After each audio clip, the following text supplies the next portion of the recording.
Hello, everyone. I'm Dr. Corinne Votaw, photographer and also a licensed psychologist who specializes in sports and performance psychology. And it's in that role that I want to address something important to me, and maybe something that I really need to hear myself. Lately, I've been in a bit of a creative funk. Photography just hasn't felt as exciting. I'll pick up my camera and feel nothing. Posting on social media feels like an obligation instead of something I'm excited to do. And editing feels extra tedious. It's frustrating because photography has always been one of my favorite creative outlets. It's where I usually find calm or curiosity and connection. But right now I feel disconnected. So today's video is as much for me as it is for you. I want to unpack why this happens, why the things we love can suddenly feel flat, and share some tools from a psychology perspective that can help all of us work through it. When your creative spark fades, it's not because you've lost talent or passion. It's because your brain is adjusted. At the beginning, everything feels new. You're learning, experimenting, improving. Your brain rewards that novelty with dopamine, that little hit of excitement every time you create something you like. But over time, and as you get better and more consistent, your brain normalizes it. This is called hedonic adaptation, when something that once thrilled us starts to feel ordinary. It's like buying a new camera or lens. At first, you can't stop thinking about it, and a week later, it's just another tool in your bag. That doesn't mean photography has lost meaning. It just means that your brain isn't getting the same spark it used to. Novelty fades, and without it, motivation dips. Now, there's another factor too, and that's pressure. Most of us start photography for the joy of it. We taste the light, we explore textures, and we tell stories. But once we start posting our work, it can shift from passion to performance. Suddenly, it's about likes, engagement, and consistency. That's when intrinsic motivation, I do this because I love it, turns into extrinsic motivation. I do this because people expect it. And that shift is a creativity killer.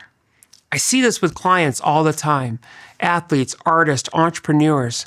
When the focus moves from curiosity to judgment, the brain starts to associate the activity with evaluation and risk. You're no longer exploring, you're performing.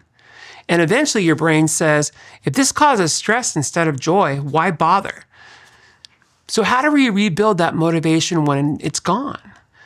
From a psychological standpoint, motivation rests on 3 pillars. First, autonomy, feeling like you have control over what and how you create. Second is mastery, feeling that you're growing or improving. And third is purpose, believing that what you're doing actually matters to you. If one of those pillars starts to wobble, apathy creeps in. So the goal isn't to force motivation, it's to gently rebalance these 3 ingredients: autonomy, mastery, and purpose. So here are the 5 tools that I use that can help reignite creativity. Number 1, shrinking the goal. When motivation dips, expecting yourself to operate at 100% only leads to guilt. Instead, go micro. Take your camera on a walk and aim to photograph one thing that catches your eye. Light on a leaf, a reflection on a window, a color that stands out. If that still feels heavy, shoot on your phone, or don't even shoot. Just notice composition, color, and shadow as you move through the world. By lowering the entry point, you remove pressure. The goal isn't a masterpiece, it's engagement. And that small spark of curiosity reignites momentum. Now, number 2, reframe boredom as training. Boredom often means you've moved into competence. You're refining your craft. In performance psychology, we call this a monotony plateau. It's the stage right before mastery, when repetition feels dull, but it actually strengthens your instincts. So when editing feels tedious, think of it like strength training. You're not just adjusting sliders. You're sharpening your patience, precision, and eye for tone and texture. That's invisible progress. Shifting from this is boring to this is training can completely change your mindset. Now, number 3, switch the input, not the output. Creative burnout often comes from too much output and not enough input. If you're uninspired by your own work, take in something new. Watch a film known for its cinematography, visit a gallery, or even look through old family photos. You can even set small creative challenges. For example, you might say, I'm only going to shoot in black and white for a week. Or you might say, you might use a single prime lens and force yourself to see differently. This one's actually one of my go-tos. If I'm in that rut, I'll choose a lens that makes absolutely no sense to walk around a city with, like a long telephoto usually a long telephoto, and I'll force myself to use it.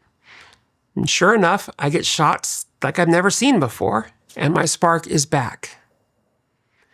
Try picking an emotion, like nostalgia, loneliness, or awe, and capture that feeling instead of a subject.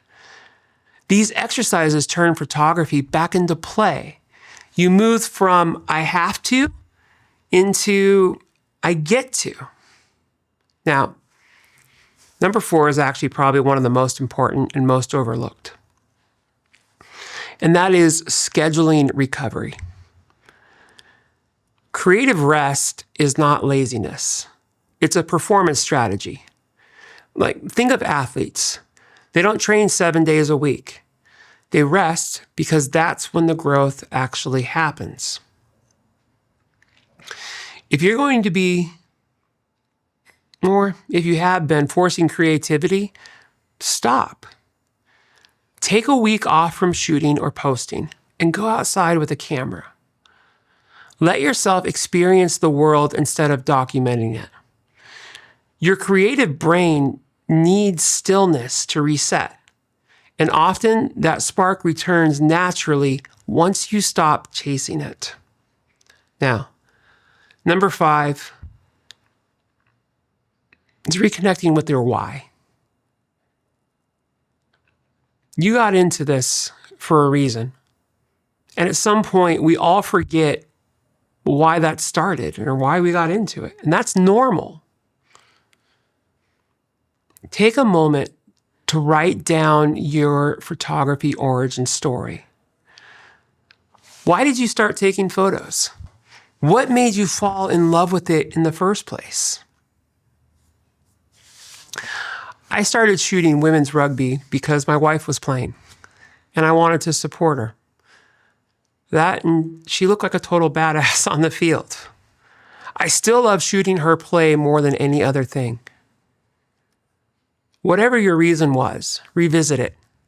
Maybe even recreate one of your first photos. Not to compare, but to remember. When you remind yourself why this matters, you reignite purpose, and purpose fuels everything. If you're in a creative funk right now, please know this. Apathy doesn't mean you've lost your gift. It means your relationship with photography is evolving. Give yourself permission to pause, reset, and rediscover what made you love it. Creativity isn't a straight line, it's a cycle. If this resonated, please share your experience in the comments. Let's normalize the quiet reasons and that we struggle with creativity and remind each other that being human is part of being an artist. I'm Dr. Corinne Votaw. Thanks for watching and caring enough about your craft to explore this with me. And we'll see you on the pitch.